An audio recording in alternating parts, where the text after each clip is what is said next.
Deputy CM Pawan Kalyan Janasena ఎమ్మెల్యేలతో 1-to-1 సమావేశాలు నిర్వహించారు. ఇప్పటివరకు నియోజకవర్గంలో చేపట్టిన అభివృద్ధి కార్యక్రమాలు, సంక్షేమ పథకాల అమలు, ఆన్గోయింగ్ ప్రాజెక్ట్స్ వివరాలపై చర్చించారు.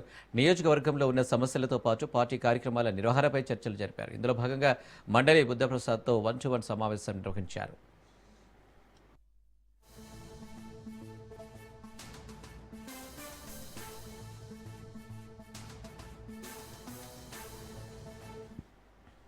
మెడికల్ కాలేజీలపై వైసీపీ సేకరించిన కోటి సంతకాల్ని బోగస్ సంతకాలనని అన్నారు మంత్రి కొల్లు రవీంద్ర. బెదిరింపు చర్యలతో అభివృద్ధిని అడ్డుకునే ప్రయత్నం చేస్తున్నారని మండిపడ్డారు. జగన్ మళ్లీ అధికారంలోకి వచ్చే పరిస్థితి లేదన్న ఆయన కేవలం పగటి కలలో కంటూ బెదిరింపు ధోరణితో మాట్లాడుతున్నారని విమర్శించారు.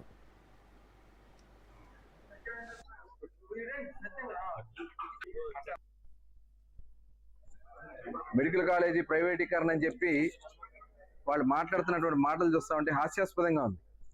అది ప్రభుత్వ సంస్థే, ప్రైవేట్ వాళ్ళు బిల్డ్ చేస్తారు, కొన్ని రోజులు దాన్ని నడిపిస్తారు, తర్వాత ప్రభుత్వానికి అప్పచెప్పి వెళ్తారు. దానివల్ల సీట్లు తగ్గవే, ఇంకా సీట్లు పెరుగుతాయి. దానివల్ల ప్రజలకి వైద్య సహాయం పెరుగుతుంది, అంతే తప్ప ఇక్కడ ఎక్కడా కూడా ప్రజలకి ఇబ్బంది కలిగే పరిస్థితి ఉంది. వైద్య సహాయం పెరుగుతుంది, మెడికల్ సీట్లు పెరుగుతాయి, అసెట్ క్రియేట్ అవుతుంది, రాష్ట్రం మీద భారం పడదు. కానీ జగన్మోహన్ రెడ్డి విధానం ఏంటంటే అవి జరగకూడదు, దుర్మార్గమైనటువంటి ఆలోచనతో చేస్తా ఉన్నాడు. జైలు పంపించి అసలు ఆయన రావాలి కదా, అధికారంలోకి వచ్చే సమస్య లేదు. ఇవాళ ప్రజలు ఇచ్చినటువంటి తీర్పులో కానీ, ప్రజలు ఈరోజు చూపిస్తున్నటువంటి ఆదరణలో కానీ దొంగ సంతకాలు పెట్టుకుని అవన్నీ తీసుకెళ్లి గవర్నర్ గారికి ఇచ్చి ఒక దుర్మార్గమైనటువంటి ప్రచారం చేయడానికి ప్రయత్నం చేశాడు. ఇవాళ పూర్తిగా ఫెయిల్ అయ్యారు, అట్టర్ ఫెయిల్ అయిపోయారు వాళ్ళు. మేము ప్రజలకి ఒక మంచి కార్యక్రమంతో ముందుకెళ్తున్నాం. దానికి కేంద్రం కూడా ఇవాళ నిర్మలా సీతారామన్ గారు కూడా మనం చెప్పడం జరిగింది, ప్రైవేట్ ఎందుకు అవుతుంది, అది ప్రభుత్వందే, ప్రైవేట్ వాళ్ళు నిర్మిస్తారు. కాబట్టి దీంట్లో ప్రజలకు ఎటువంటి అపోహ లేదు, కేవలం అపోహలు సృష్టి. 2 రోజుల కలెక్టర్ల కాన్ఫరెన్స్ కు కూటమి ప్రభుత్వం ప్రజాదరణ వృధా చేసిందని మాజీ మంత్రి పేర్ని నాని ఆరోపించారు. మంత్రుల కబుర్ల కోసం 2 రోజుల సమావేశం పెట్టారని విమర్శించారు. మాది పొలిటికల్ గవర్నెన్స్ అని మొదట్లో చెప్పిన సీఎం చంద్రబాబు ఇప్పుడు కలెక్టర్లు, ఎస్పీలు సరిగా పనిచేయడం లేదంటున్నాడు. అధికారులు పనిచేయకపోతే ఆ బాధ్యత ముఖ్యమంత్రి, మంత్రులది కాదా అంటూ ప్రభుత్వాన్ని పేర్ని నాని ప్రశ్నించారు. పతిపాత కబుర్లు చెప్తూ ఇవాళ మీరు కలెక్టర్లని ప్రజలకేమో వీళ్ళు పనిచేయట్లేదు, దాని అర్థం ఏంటి? చేతకాని ముఖ్యమంత్రి, చేతకాని ప్రభుత్వం అనే కదా. ప్రైవేటు భాగస్వామ్యంలో అంటే డబ్బున్న వాళ్ళందరితో, వ్యాపారస్తులతో ప్రభుత్వ మెడికల్ కాలేజీలని వాళ్ళ చేతికి అప్పచెప్పేసి నడపటం అనేది ప్రపంచం అంతా కూడా ఇదే నడుస్తుందంట. ప్రపంచం అంతా నడిచినట్టు ఆంధ్ర రాష్ట్రంలో, భారతదేశంలో జరుగుతుందా? ప్రపంచంలో ఏ పాలకుడైనా అక్కడ ముఖ్యమంత్రి కానీ లేదా ప్రధానమంత్రి కానీ అతని మీద అంటే అతను పాపాలు చేసి దోషిగా సాక్ష్యాధారాలను కూడా ఉండగా జైల్లోకి వెళ్ళి బెయిల్ మీద బయటకు వచ్చి, అంటే ఆరోగ్యం బాగాలేదని హెల్త్ కండిషన్స్ బెయిల్ మీద బయటకు వచ్చి మళ్ళీ ముఖ్యమంత్రిగా కేసులన్నీ మూయించుకున్నాడు ఎవడన్నా ఉన్నాడా? చాలా చోట్ల 90-100%, కొన్ని చోట్ల 50-60%, కొన్ని చోట్ల 40%, 40 నుంచి 50% పూర్తయినటువంటి, అంటే 50-60 ఎకరాల్లో మినిమం 50 నుంచి మాక్సిమం 70-75 ఎకరాల్లో నిర్మాణం అయినటువంటి ఈ కాలేజీ, ఈ మెడికల్ కాలేజీలన్నీ కూడా ప్రైవేట్. కోటి సంతకాల సేకరణ టీడీపీ నేతల గుండెల్లో రైలు పరిగెత్తిస్తుందన్నారు మాజీ మంత్రి విడుదల రజని. మెడికల్ కాలేజీల ప్రైవేటీకరణకు వ్యతిరేకంగా 1 కోటి మంది సంతకాలు చేయడం చరిత్ర అని గుర్తు చేశారు. చంద్రబాబు చెంపలు చెల్లుమనిపించినా బుద్ధి రాలేదన్నారు. 1 కోటి సంతకాలు చేసిన వారిని సైకిల్ అంటున్నారని, ఇది 1 కోటికి పైగా సంతకాలు చేసిన వారిని అవమానించడం కాదా అని నిలదీశారు. చంద్రబాబు నాయుడు గారు అని అడుగుతా ఉన్నాము. ప్రజలంటే మీకు భయం గాని, వారి పట్ల కన్సర్న్ ఏ మాత్రం కూడా లేదని చెప్పేసి మాకు స్పష్టంగా అర్థమైంది. అలాగే మీరు మాట్లాడిస్తున్నటువంటి తీరు, మీరు ఏ విధంగా వైఎస్ఆర్ కాంగ్రెస్ పార్టీకి మద్దతుగా ఉండి చంద్రబాబు నాయుడు గారు చేస్తున్నటువంటి మెడికల్ కాలేజ్ ప్రైవేటైజేషన్ ని తప్పుపడుతుంటే, మరి మీరు మాత్రము ఏ మాత్రం కూడా బాధ్యత గల ప్రభుత్వంగా వ్యవహరించుకోవడం లేదు. అందుకనే ప్రజలు స్వచ్ఛందంగా వచ్చి ఇంతమంది వాళ్ళ యొక్క సంతకాలతో ఈ ప్రభుత్వాన్ని బండకేసి కొడతా ఉంది. పీపీపీ అంటూ దానికి ఏవేవో అర్థాలు వీళ్ళే క్రియేట్ చేసి మళ్ళీ ఇంకేదో డైలాగులు మాట్లాడుతూ దీని మీద ఒక్కొక్కరు ఒక్కొక్కలాగా వాళ్ళకు వచ్చినట్టుగా మాట్లాడుతూ ఏ విధంగా దీన్ని కామెంట్ చేస్తూ, ఏ విధంగా దీన్ని హేళన చేస్తూ వెళ్తున్నారో రాష్ట్ర ప్రజలు అందరూ కూడా చూస్తున్నారు. కాబట్టి ఈ 1 కోటి సంతకాలు ఖచ్చితంగా రానున్న రోజుల్లో మిమ్మల్ని దింపడం ఖాయమనేటువంటి సంకేతాలు ఇచ్చారు. మరి ఇవే సంకేతాలని ప్రజల యొక్క ఆవేదనని మా నాయకుడు జగన్మోహన్ రెడ్డి గారు రాష్ట్ర వ్యాప్తంగా చేపట్టినటువంటి కోటి సంతకాల సేకరణ కార్యక్రమంలో భాగంగా ఆ సంతకాలు వచ్చినటువంటి సంతకాలన్నిటి ఆ పత్రాలు ఏవైతే ఉన్నాయో ఇక్కడ కేంద్ర కార్యాలయంలో ఇక్కడ నుంచి ఫ్లాగ్ ఆఫ్ చేసి జగన్ గారు వాటన్నిటిని కూడా గవర్నర్ ఆఫీస్ కి పంపించడం జరిగింది. ఆ తర్వాత మా నాయకుడు జగన్మోహన్ రెడ్డి గారు ఈ రాష్ట్రంలో రాష్ట్ర ప్రజల యొక్క ఆవేదనని ఈ మెడికల్ కాలేజ్ ప్రైవేటైజేషన్ ఏదైతే చంద్రబాబు నాయుడు గారు చేస్తున్నారో రాష్ట్ర ప్రజలు తీవ్రంగా దీన్ని వ్యతిరేకిస్తున్నారని, ఇది రాష్ట్ర ప్రజల ఆలోచనకు, రాష్ట్ర ప్రజల ఆరోగ్య భద్రతకు పూర్తిగా వ్యతిరేకంగా చంద్రబాబు నాయుడు గారు ప్రభుత్వం అడుగులు వేస్తుందని, ఆ 10 కాలేజీలను పీపీపీ అని ముసిగేసి ప్రైవేటైజేషన్ అని చెప్పి ఏ విధంగా చంద్రబాబు నాయుడు గారు ఈ కాలేజీలని ప్రైవేటైజేషన్ పేరుతో అమ్ముకుంటున్నారో, ఒక స్కామ్ చేస్తున్నారనేటువంటి విషయాలన్నీ కూడా గవర్నర్ గారితో మా నాయకుడు జగన్మోహన్ రెడ్డి గారు చెప్పడము అండ్ ఈ కోటి సంతకాల సేకరణ రాష్ట్ర వ్యాప్తంగా 175 నియోజకవర్గాల్లో ఏ విధంగా దీన్ని చేపట్టామో ప్రజలు స్వచ్ఛందంగా ఎలా వచ్చి ఈ కార్యక్రమంలో భాగమయ్యారు, చంద్రబాబు నాయుడు గారు తీసుకున్నటువంటి మెడికల్ కాలేజ్ ప్రైవేటైజేషన్ నిర్ణయాన్ని తిరస్కరిస్తూ వ్యతిరేకిస్తూ ఇది ఇంత దుర్మార్గమైనటువంటి నిర్ణయం అని చెప్పి ప్రజలు స్వచ్ఛందంగా వచ్చి సంతకాలు చేసిన ఏపీ ఇంటర్ పరీక్షల షెడ్యూల్లో స్వల్ప మార్పులు జరిగాయి. ఈ మేరకు కొత్త షెడ్యూల్ను ఏపీ విద్యాశాఖ విడుదల చేసింది. వచ్చే ఏడాది ఫిబ్రవరి 23 నుంచి ఇంటర్ పరీక్షలు ప్రారంభం కానున్నట్లు ఏపీ ఇంటర్ బోర్డు వెల్లడించింది. ఇక మార్చి 24వ తేదీ నాటికి ఇంటర్ పరీక్షలు పూర్తి కానున్నట్లు తెలిపింది. ఉదయం 9 గంటల నుంచి మధ్యాహ్నం 12 గంటల వరకు పరీక్షలు నిర్వహించనున్నట్లు వెల్లడించింది.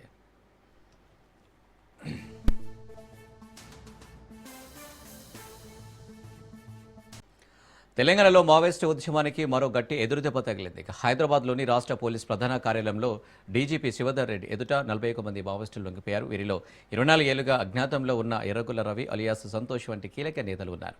ఇక లొంగిపోయిన వారు తమ వద్ద ఉన్న ఒక INSAS LMG, 3 AK-47 rifles, 5 SLR rifles, ఇతర ఆయుధాలతో సహా మొత్తం 24 తుపాకులను పోలీసులకు అప్పగించారు.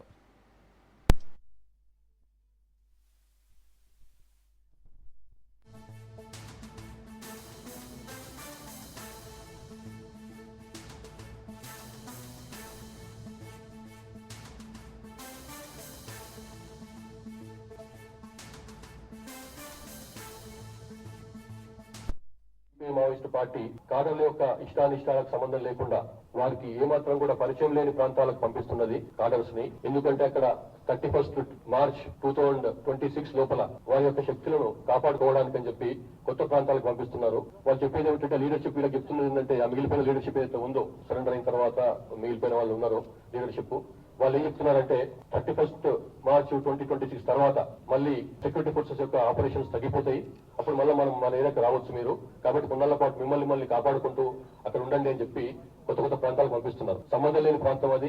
వాళ్ళకి జియోగ్రఫికల్ కండిషన్స్ ఏమాత్రం తెలియదు, టోపోగ్రఫీ తెలియదు, ప్రజలతో సంబంధాలు లేవు. అట్లాంటి ప్రాంతాల్లో మనం పంపిస్తే మేము ఎట్లా అక్కడ 6 నెలల పాటు 7 నెలల పాటు ఎట్లా ఉండగలుగుతాం, మేము 4 నెలల పాటు ఎన్ని రోజులు మనకి పిలుస్తారో తెలియదు, ఎట్లా ఉండగలుగుతాం మేము అని చెప్పి వాళ్ళలో ఉన్నటువంటి ఒక చర్చకి దారి తీసి ఆ రకంగా వాళ్ళు పార్టీ నుంచి బయటకు వచ్చి పోలీసుల పిలుపు అందుకొని ఈ సరెండర్ అయింది. అట్లానే నిత్యావసర వస్తువులు సంపాదించడంలో కూడా వాళ్ళకి చాలా కష్టాలు ఎదురవుతున్నాయి. అటవీ ప్రాంతంలో తిరిగే పరిస్థితి లేకుండా ఉంది. ఛత్తీస్గఢ్ లో ముఖ్యంగా అక్కడ పోలీసుల ఆపరేషన్స్ చాలా పెద్ద ఎత్తున జరుగుతున్నాయి. కాబట్టి అది కూడా కారణం బయటకు రావడానికి. తర్వాత సరే కొన్ని చెప్తున్న దానికి చేస్తున్న దానికి కూడా కొంత తేడా ఉంది. మేము మాకు నాయకత్వం మాకు వద్దని చెప్పి నాయకత్వమే పోయి సరెండర్ అవుతున్నది, అటువంటిప్పుడు మేము ఎందుకు ఉండాలి ఇందులో అన్నది ఒక ఆలోచన వాళ్ళకు. ఇవన్నీ కారణాల వల్ల వీళ్ళు బయటకు వచ్చి ప్రభుత్వం ముందు లొంగిపోవాలన్న ఉద్దేశంతో బయటకు వచ్చిందన్నమాట. వీళ్ళకి మేము స్వాగతం చెప్తున్నాం. వీళ్లకు ప్రభుత్వ పరంగా ఇచ్చేటువంటి మనం తెలంగాణ ప్రభుత్వం నిర్ణయించిన దాని ప్రకారం డిస్ట్రిక్ట్ కమిటీ డివిజనల్ కమిటీ మెంబర్లకు 5 లక్షల రూపాయలు రివార్డు, ఏరియా కమిటీ సభ్యులకు 4 లక్షల రూపాయల రివార్డు, పార్టీ సభ్యులకు 1 లక్ష రూపాయల రివార్డు నగదు ఆల్రెడీ ఇంతకుముందే మనం ప్రకటించడం కాబట్టి ఆ పరంగా వాళ్ళకు అది అప్పచెప్తాం. ఇట్లే కాకుండా మన ప్రభుత్వ పరంగానే కాకుండా కేంద్ర MHA ఇచ్చినటువంటి మార్గదర్శకాలకు అనుగుణంగా వాళ్లకు ఆయుధంతో లొంగిపోతే వాళ్ళకు కూడా కొంత సపరేట్ గా నగదు బహుమతుంది. ఆయుధాలతో లొంగిపోతే అది ఎల్ఎంజీతో లొంగిపోతే 5 లక్షల రూపాయలు. శ్రీ బాల సాయిబాబా ట్రస్ట్లో అతిపెద్ద కుంభకోణం వెలుగు చూసింది. ట్రస్ట్ భూమిలో వేల కోట్ల రూపాయల మోసాలకు పాల్పడ్డారు. ట్రస్ట్ మోసాన్ని గుర్తించి భూమి స్వాధీనానికి సిద్ధమైంది దేవాదాయ శాఖ. 10,000 కోట్ల విలువైన భూములను కొట్టేశారు పెద్ద మనుషులు. గుడ్డాపూర్లోని సర్వే నెంబర్ 105, 106, 107, 108లో 42.3 ఎకరాలను ట్రస్టుకు కేటాయించింది అప్పటి ప్రభుత్వం. ఇక ట్రస్ట్ భూములనే కాకుండా పక్కనే ఉన్న 15 ఎకరాల ప్రభుత్వ భూమిని కలిపి అమ్మేసింది ట్రస్ట్. ఇక ప్రభుత్వం కేటాయించిన భూమిని అమ్మకూడదని నిబంధన ఉన్న భూమిని ఎలా అమ్మేశారని దేవదేశ కారతీసింది. దీంతో బాలసాయిబాబా ట్రస్ట్ నిర్వాహకుల బాగోతం బట్టపైలింది. బాలసాయిబాబా చనిపోయిన తర్వాత నూజివీడు సీడ్స్ మన్నవ ప్రభాకర్ బినామీ సంస్థ భూపతి ఎస్టేట్స్ రంగంలోకి దిగింది. దీనికి ట్రస్టీలుగా తుమ్మేపల్లి రామారావు, ఉషాశ్రీ ఉన్నారు. ఇక ఫినింగ్స్ లీవింగ్ ప్రైవేట్ లిమిటెడ్కు బాధ్యులైన కృష్ణారావు ప్రసాద్లకు సర్వే నెంబర్ 106, 107, 108, 105లోని 2,79,830 చదరపు గజాల భూమిని 2023లో అమ్మారు. ట్రస్ట్ భూములు కాకుండా పక్కన ఉన్న ప్రభుత్వ భూమిని సైతం అమ్మడంలో అప్పటి సీసీఎల్ఏ కమిషనర్ కీలక పాత్ర పోషించినట్లు కూడా తేలింది. ఇక ట్రస్ట్ భూమి కబ్జాలో భూపతి ఎస్టేట్స్ కీలకంగా వ్యవహరించింది. మొత్తం వ్యవహారంపై దేవాదాయ శాఖ దర్యాప్తు జరిపి కీలక నివేదిక ఇచ్చింది. అక్రమాలు జరిగాయని గుర్తించి ట్రస్ట్ స్వాధీనానికి సిద్ధమైంది.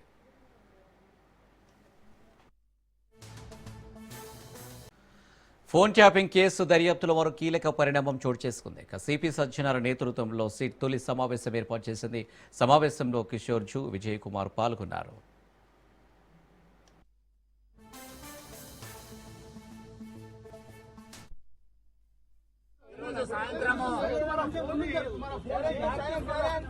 ఈరోజు సాయంత్రము 5 గంటలకు ఇక్కడ చాదర్ఘాట్ విక్టోరియా ప్లే గ్రౌండ్ దగ్గర మన డీసీపీ మన గన్మ్యాన్ వెళ్తుంటే సమయంలో ఒక రౌడీ షీటరు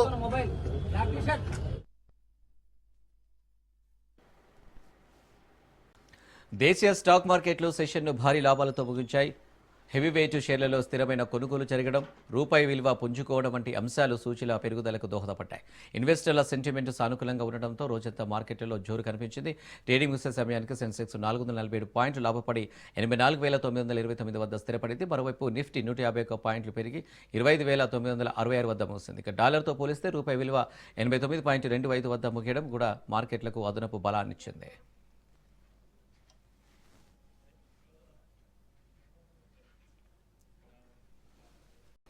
అమెరికా కొత్త సోషల్ మీడియా వెట్టింగ్ పాలసీతో H1B వీసాదారులకు తీవ్ర ఇబ్బందులు ఎదురవుతున్నాయి. ఈ కొత్త నిబంధన కారణంగా వీసా ఇంటర్వ్యూలు భారీగా ఆలస్యం అవుతున్నాయి. దీంతో ప్రస్తుతం భారత్లో ఉన్న వారికి చాలా మందికి వీసా అపాయింట్మెంట్లు వచ్చే ఏడాది అక్టోబర్ వరకు వాయిదా పడ్డాయి. ఈ నేపథ్యంలోనే భారత్లో చిక్కుకుపోయిన వారు తమ ఉద్యోగం పోకుండా చూసుకోవాలని అమెరికా ఇమిగ్రేషన్ అధికారులు సూచిస్తున్నారు.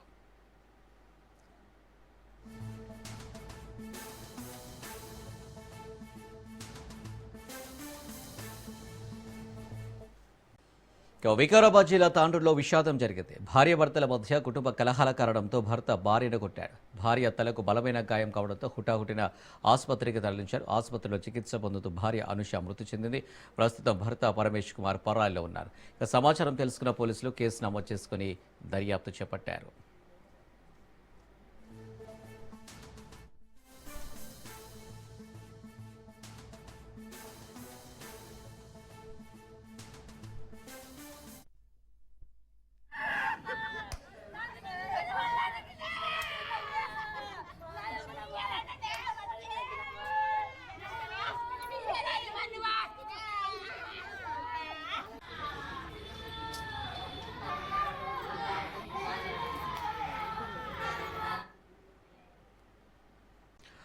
బెట్టింగ్ యాప్లకు ప్రమోషన్ కేసులో కీలక పరిణామం చోటు చేసుకుంది. పలువురు ప్రముఖులకు ఎన్ఫోర్స్మెంట్ డైరెక్టరేట్ అధికారులు బిగ్ షాక్ ఇచ్చారు. ఆస్తులను అటాచ్ చేశారు. మాజీ క్రికెటర్లు యువరాజ్ సింగ్, రాబిన్ ఉతప్ప, నటులు సోన్సూద్, నేహా శర్మా, ఊర్వశి రౌటేలా, టీఎంసీ మాజీ ఎంపీ మిమి చక్రవర్తి, బెంగాలీ నటుడు అంకుష్ హజ్రా ఆస్తులను అటాచ్ చేస్తూ ఈడీ ఉత్తర్వులు జారీ చేసింది. తాజాగా అటాచ్ చేసిన 7.93 కోట్లతో కలిపి ఇప్పటివరకు 19.7 కోట్ల ఆస్తులను అటాచ్ చేశారు.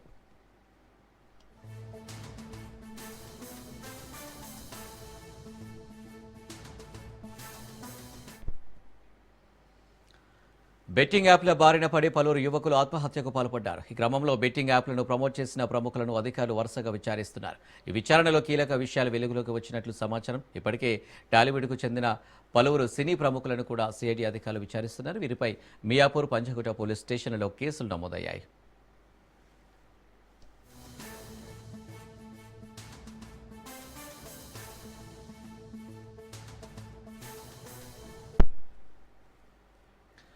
పార్లమెంటు శీతాకాల సమావేశాలు ముగిశాయి. ఈ సమావేశాల నిర్వధిక వాయిదా తర్వాత స్పీకర్ ఓం బిర్లా ఎంపీలకు తేనెటి విందు ఇచ్చారు. ఇందులో ప్రధాని నరేంద్ర మోడీ, కాంగ్రెస్ ఎంపీ ప్రియాంక గాంధీ, కేంద్ర మంత్రులు రాజ్నాథ్ సింగ్, రామ్మోహన్ నాయుడు, పలువురు అఖిలపక్ష ఎంపీలు పాల్గొన్నారు.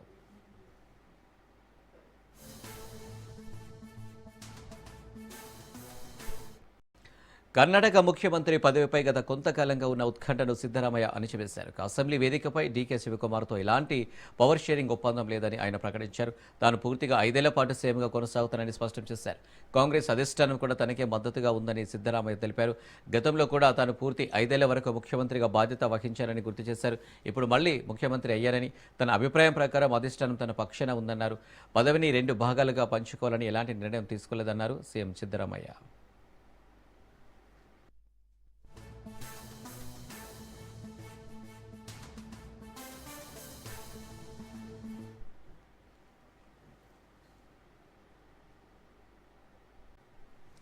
సికింద్రాబాద్ రైల్వే స్టేషన్ సమీపంలోని మోండా మార్కెట్లో అగ్ని ప్రమాదం సంభవించింది. ఇక్కడి శ్రీరామ ఎంటర్ప్రైజెస్ దుకాణంలో ఒక్కసారిగా మంటలు చెలరేగడంతో స్థానికులు భయాందోళనకు గురయ్యారు. మోండా మార్కెట్ నిత్యం రద్దీగా ఉండే ప్రాంతం కావడంతో అగ్ని ప్రమాదం జరిగి దట్టమైన పొగలు వ్యాపించడంతో ఆ ప్రాంతంలో భారీగా ట్రాఫిక్ స్తంభించింది. సమాచారం అందుకున్న అగ్నిమాపక సిబ్బంది వెంటనే సంఘటనా స్థలానికి చేరుకొని మంటలను అదుపు చేసేందుకు ప్రయత్నించారు. మంటలు చుట్టుపక్కల దుకాణాలకు వ్యాపించకుండా నిరోధించారు. అగ్ని ప్రమాదం సంభవించిన దుకాణాల్లో ప్లాస్టిక్ వస్తువులు అధికంగా ఉండడంతో ప్రమాద తీవ్రత పెరిగిందని అగ్నిమాపక శాఖ అధికారులు తెలిపారు.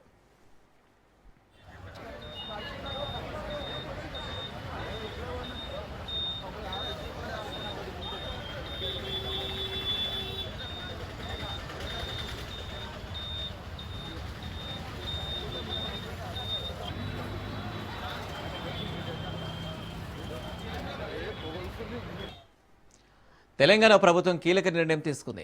రాష్ట్రంలో పీఎస్ఎస్ చైర్మన్లు, డైరెక్టర్ల పాలక వర్గాలు రద్దు చేసింది. ఆగస్టు 14న పీఎస్ఎస్ల పదవీ కాలం ముగిసింది. 9 జిల్లాల డీసీసీబీలను తొలగిస్తూ ప్రభుత్వం ఉత్తర్వులు జారీ చేసింది.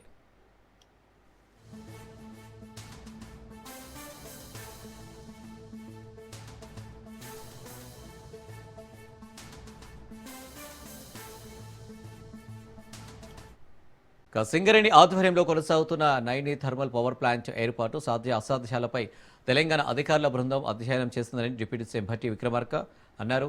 ఒడిశా సీఎం మోహన్ చరణ్ మాజీతో బేగంపేటలోని ఓ హోటల్లో ఆయన ప్రత్యేకంగా సమావేశమయ్యారు. తెలంగాణ రాష్ట్రానికి సంబంధించిన ఇంధన శాఖ అధికారుల బృందంపై నైని ప్రాంతాన్ని సందర్శించి అంచనాలు రూపొందిస్తుందని, తదుపరి రాష్ట్ర ప్రభుత్వం తగు నిర్ణయం తీసుకుంటుందని డిప్యూటీ సీఎం వివరించారు.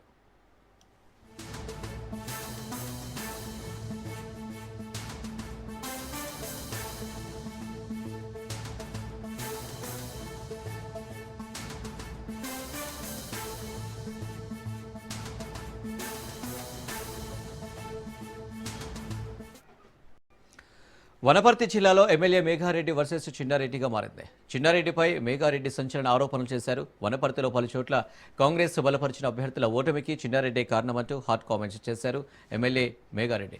చిన్నారెడ్డి సహకారంతోనే బీఆర్ఎస్ గెలిచిందని, 40 ఏళ్లు పార్టీ కోసం పనిచేసిన కాంగ్రెస్ అభ్యర్థులను ఓడించడానికి మనసు ఎలా వచ్చిందని నిలదీశారు.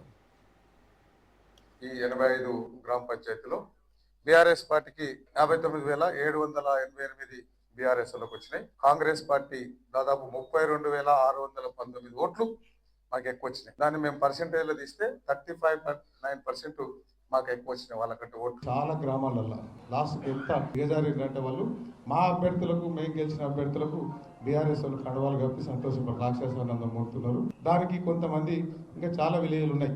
సో ఆ పేరు నేను చెప్పదలుచుకోలే. కానీ ఇన్ని రోజులు దాదాపు స్వాతంత్రం వచ్చినప్పటి నుంచి వనపర్తి ప్రజలు కాంగ్రెస్ జెండా మోసి చేయి గుర్తు మీద ఓట్లు వేసారు. ఒకవేళ నేను చెప్పే ఆ పెద్ద నాయకులు ఎదురు వచ్చే శత్రువు ఎట్లాగో మేము ఫేస్ చేస్తాం బీఆర్ఎస్ పార్టీ.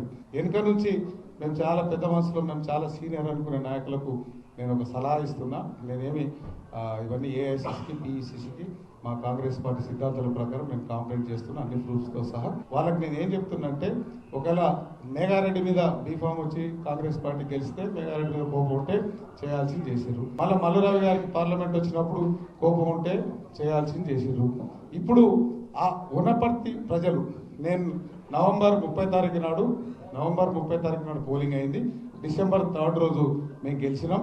రాజీవ్ చౌక్ల నేను చెప్పినట్లు నా మాట ప్రకారం నేను ఆ రోజు వరకు నేను అదే స్టాండ్ మీద కాంగ్రెస్ పార్టీ జెండా మోసిన వాళ్ళకే వార్డు మెంబర్లకు సర్పంచ్లకు మిగతాలకు అందరికీ ఆ కుర్చీలో కూర్చోబెడతాను చెప్పినాం. అదే స్టాండ్ మీద నేనున్నా. స్పీకర్ తీర్పుపై బీఆర్ఎస్ నేతలు హైకోర్టును ఆశ్రయించారు. ఫిరాయింపు పిటిషన్లపై కోర్టు మెట్టెక్కారు గులాబీ నేతలకు. 5 ఎమ్మెల్యేలు ఫిరాయింపు ఆరోపణలు ఎదుర్కొంటున్నారు. 5 ఎమ్మెల్యేలపై స్పీకర్ తీర్పు నేపథ్యంలో హైకోర్టులో పిటిషన్ దాఖలు చేశారు. ట్రిబ్యునల్ చైర్మన్ హోదాలో తీర్పు ప్రకటించారు స్పీకర్ గడ్డం ప్రసాద్ కుమార్. 5 ఎమ్మెల్యేలు పార్టీ మారలేదని, వారు బీఆర్ఎస్లోనే ఉన్నారంటూ స్పీకర్ తీర్పు వెలువరించారు. పార్టీ మారినట్టు ఎలాంటి ఆధారాలు లేవంటూ వారిపై నమోదైన అభియోగాలు డిస్మిస్ చేశారు. 5 ఎమ్మెల్యేలు పార్టీ మారలేదని స్పీకర్ కార్యాలయం కూడా స్పష్టం చేసింది. స్పీకర్ తీర్పును బీఆర్ఎస్ హైకోర్టులో సవాల్ చేసింది. స్పీకర్ ఇచ్చిన తీర్పును రద్దు చేయాలని హైకోర్టులో పిటిషన్ దాఖలు చేసింది. సోమవారం పిటిషన్ విచారణకు వచ్చే అవకాశం ఉంది.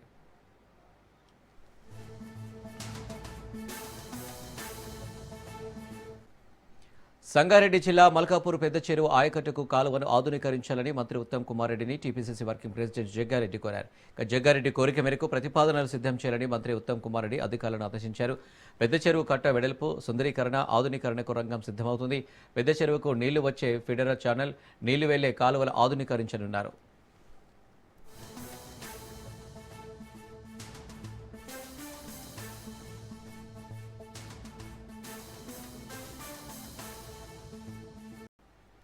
ప్రధాన ఎన్నికల కమిషనర్ జ్ఞానేష్ కుమార్ హైదరాబాద్ వచ్చారు. 3 రోజుల పర్యటనలో భాగంగా హైదరాబాద్తో పాటు ఏపీలోని శ్రీశైలంలో సందర్శించనున్నారు.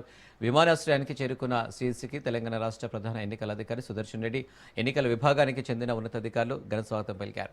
సీఈసీగా బాధ్యతలు చేపట్టిన తర్వాత మొదటిసారి రాష్ట్రానికి వచ్చిన జ్ఞానేష్ కుమార్ బీఎల్ఓలతో సమావేశమయ్యారు. రాష్ట్రంలోని సుమారు 1000 మంది బీఎల్ఓలు ఈ సమావేశానికి హాజరయ్యారు. రాష్ట్రంలో ఎస్ఐఆర్ అమలుపై బీఎల్ఓలో చర్చించనున్నారు.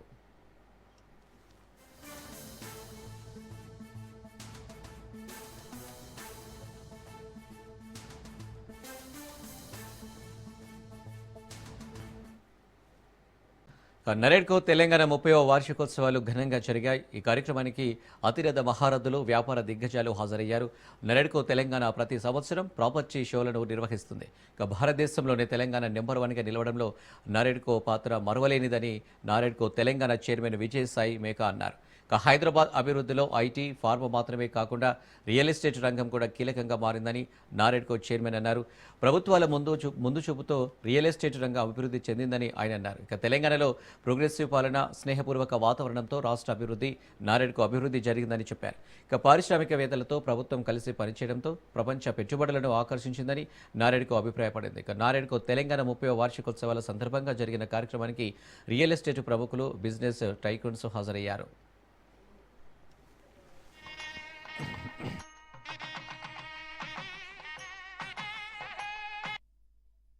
అందరికీ నమస్కారం. నారెడ్కో తెలంగాణ 30 సంవత్సరాల ఈ వెన్యూని వాలంటరీగా ఆఫర్ చేసిన మా సభ్యులు ఎంఈ నరేంద్రనాథ్ రెడ్డి గారికి, నారెడ్కో కుటుంబ సభ్యులందరి తరఫున అభినందనలు తెలియజేస్తున్నాం, శుభాకాంక్షలు. సో ఈరోజు మనం నారెడ్కో తెలంగాణ 30 సంవత్సరాల వేడుకలు జరుపుకుంటున్నప్పుడు ఈ అభివృద్ధి 30 సంవత్సరాల క్రితం అప్పటి ఫౌండింగ్ మెంబర్స్ అందరూ నారెడ్కో, అప్పుడు అప్రిడా పేరు ఉండేది, అప్రిడాను స్థాపించి దాన్ని పెంచి పోషించి వాళ్ళ అవిరల కృషి వలన నారెడ్కో ఇవాళ ఈ స్టేజీలో అంటే ఇంత అభివృద్ధి చెందింది. నారెడ్కో తెలంగాణలో ఇప్పుడు దాదాపు 330 మెంబర్స్ ఉన్నారు. మా బ్రాంచెస్ మెంబర్స్తో కూడా కలిపితే నారెడ్కో తెలంగాణలో ఇప్పుడు 1500 మెంబర్స్ ఉన్నారు.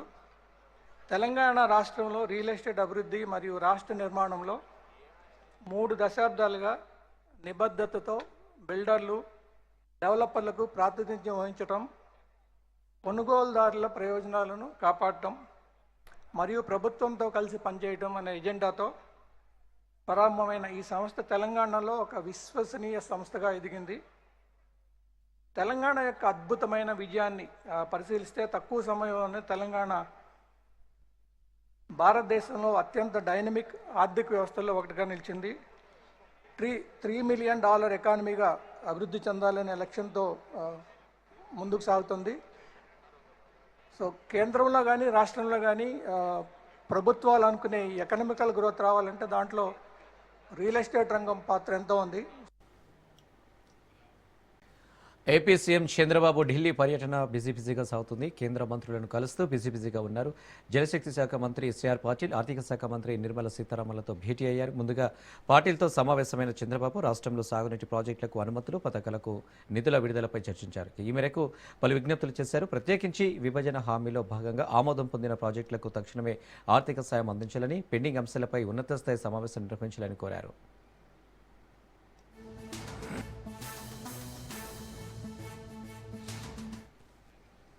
నిర్మలా సీతారామన్ను కలిసిన చంద్రబాబు పూర్వోదయ శాసకీయ పథకాల ద్వారా ఆంధ్రప్రదేశ్కు చేయూత ఇవ్వాలని విజ్ఞప్తి చేశారు.